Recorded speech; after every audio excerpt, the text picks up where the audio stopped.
¿Qué tal, amigos? Les presento este caso.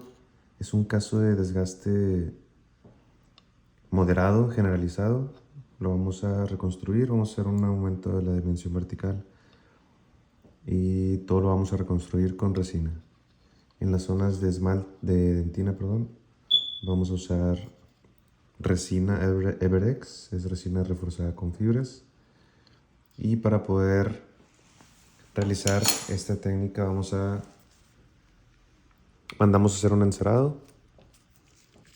Este es el encerado.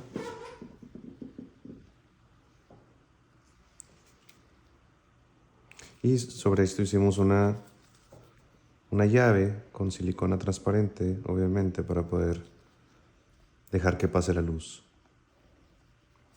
Esto lo recortamos de tal forma que pueda colocarse sobre los dientes, aún con el aislamiento absoluto.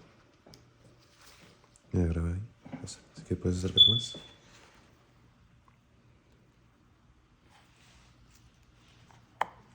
Ahí no se mueve.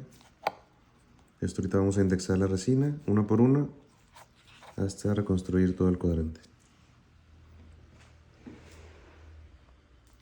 Y este es el resultado, son 4 resinas indexadas, las 2 molares y los 2 premolares.